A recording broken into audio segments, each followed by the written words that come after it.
आज हमारे स्थानकवासी समाज में बहुत बड़ी क्षति हुई है। श्रमण संघ जिनके 99 साल कल ही पूरे हुए थे और 100वें साल में जिन्होंने पदार्पण किया था, ऐसे हमारे पूज्य श्री मूल मुनि जी महाराज साहब का आज सवेरे स्वर्गवास हुआ है। उन्होंने संथारा लिया था और संथारा उनका शीश गया है। भगवानों, हमारे मूल मुनि जी महाराज साहब बहुत ज़्यादा दीर्घदृष्टा थे।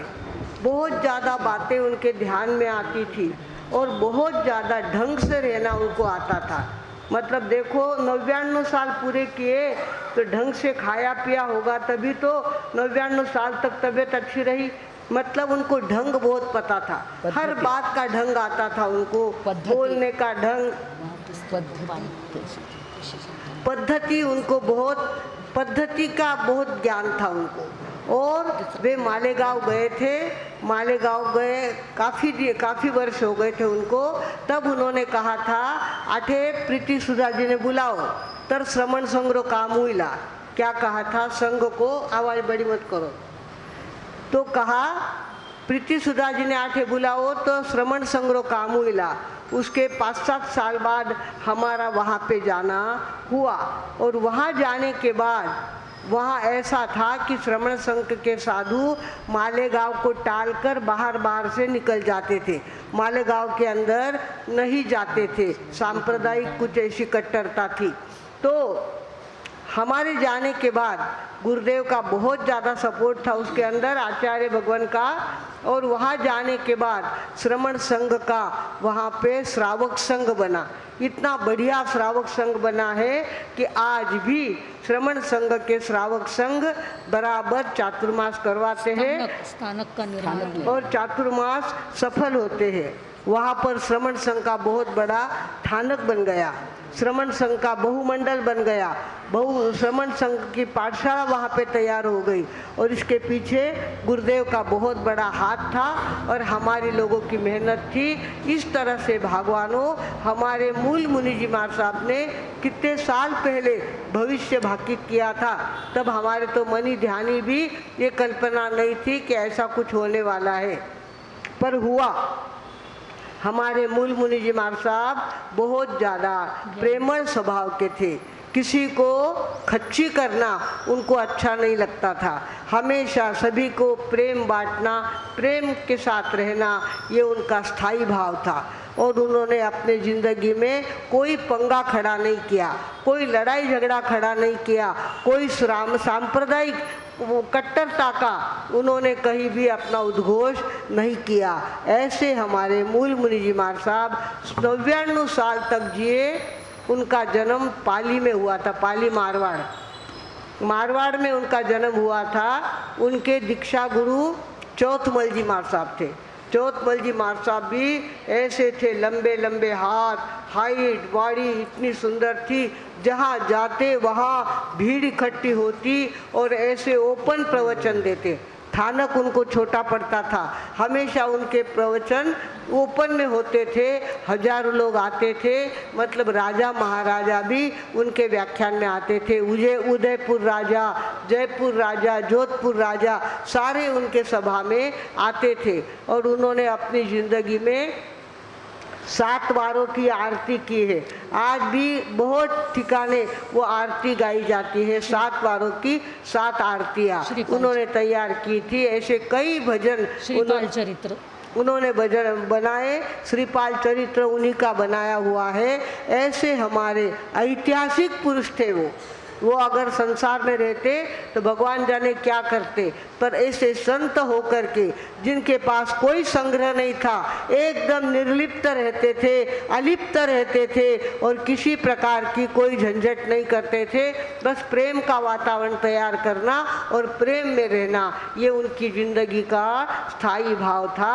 भगवानों, ऐसे महान संत इस धरती पर आए, इस धरती पर जिए और इस धरती से उन्होंने आज सवेरे विदा ली है। उनका संथारा शीश गया, ऐसा समाचार हमारे पास आने के बाद कोटा में थे, कोटा के अंदर कोटा के अंदर उनका संथारा सीधा है और इसलिए हमारे संघ ने सारे सांघिक कार्य बंद किए हैं। उनके लिए एक भजन गाऊंगी। हाँ।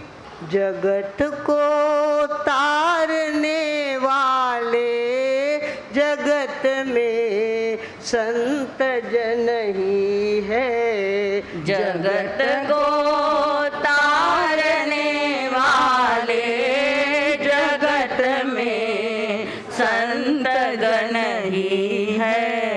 उन्हें उपमा कहो क्या दे अपन से वे अपन ही है। उन्हें उपमा कहो क्या दे अपन से वे अपन ही है। सकल सुख भोग तज करके जगत कल्याण को निकले। जगत कल्याण को निकले। मनोहर महल जिनके फिर भयंकर शून्य वन ही है। मनोहर महल जिनके फिर भयंकर शून्य वन ही है। जगत को तारने वाले जगत में संत जन ही है। अटल संयम सुमेरु के शिखर पर संत बैठे हैं। शिखर पर संत बैठे हैं। इधर देखो उधर उनके अमन के गुल चमन ही है। जिधर देखो उधर उनके अमन के गुल चमन ही है। जगत को तारने वाले जगत में संत जन ही है। सुधा की शोध में दुनिया बनी फिरती है क्यों पागल। बनी फिरती है क्यों पागल। सुधा तो संत लोगों के सदा मंगल वचन ही है। सुधा तो संत लोगों के सदा मंगल वचन ही है। जगत को तारने वाले जगत में संत जन ही है। कुल्हाड़ी से कोई काटे कोई या फूल बरसाए। कोई या फूल बरसाए। खुशी से दे दुआ एक सा अजब सारे चलन ही है। खुशी से दे दुआ एक सा अजब सारे चलन ही है। जगत को तारने वाले जगत में संत जन ही है। स्वयं पर वज्र भी टूटे रहे तो हंसते ही रहेंगे। हाँ तो हंसते ही रहेंगे। हाँ दुखी को देख रो उठते दया के तो सदन ही है। दुखी को देख रो के तो सदन ही है, जगत को तारने वाले जगत में संदन ही है। हृदय की हुक से हरदम हजारों बार वंदन हो, हजारों बार वंदन हो।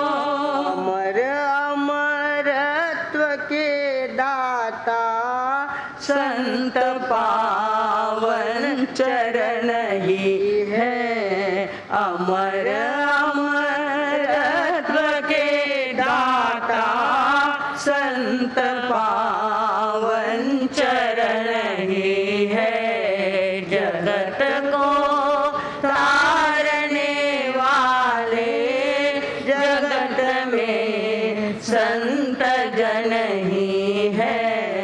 उन्हें उपमा कहो क्या दे अपन से अपन ही है, जगत को तारने वाले जगत में संत जन ही है। संतों ने न जाने कितने उपकार दुनिया पे किए हैं। कई लोगों को गलत रास्ते से सही रास्ते पर लाने का काम किया है। कईयों को दुर्व्यसनों से छुड़ाकर अच्छे नागरिक, अच्छे श्रावक बनाने का प्रयास किया है। संत हमेशा मेहनत करते रहते हैं, रोटी आपकी खाते हैं और सेवा समाज की लगातार करते रहते हैं। भगवानों, ऐसे संत बड़े दुर्लभता से हमको मिलते हैं। संतों की संख्या कितनी है और संसारियों की संख्या कितनी है, वो जो देखो। जहाँ जहाँ संत बैठे हैं वहाँ कुछ न कुछ अच्छा काम वहाँ करते रहते हैं, गलत काम वहाँ कुछ नहीं होता। ऐसे हमारे संत पूज्य श्री मूल मुनि जी महाराज साहब अपने आप में एक विशिष्ट संत होके गए हैं, वरिष्ठ संत होके गए हैं, श्रेष्ठ संत होके गए हैं, ज्येष्ठ संत होके गए हैं। उनका संग बहुत बड़ा है। हमारे चौथमल जी महाराज साहब का यानी दिवाकर संप्रदाय बहुत बड़ा संप्रदाय है। उन्होंने कईयों को दीक्षा दी है, कईयों को मार्ग पे लगाया है। कई लड़के अपने जीवन में साधु बन करके कल्याण को प्राप्त हुए हैं। ऐसे हमारे पूज्य श्री मूल मुनि जी महाराज साहब के पवित्र चरणों में, संथाराधारी पूज्य श्री मूल मुनि जी महाराज साहब के पूज्य चरणों में हम सब एक साथ नमस्कार करके उनको अपनी श्रद्धा अर्पित कर रहे हैं। बोलिए संत रत्न मूल मुनि जी महाराज साहब की जय। उपाध्याय श्री मूल मुनि जी महाराज साहब की जय।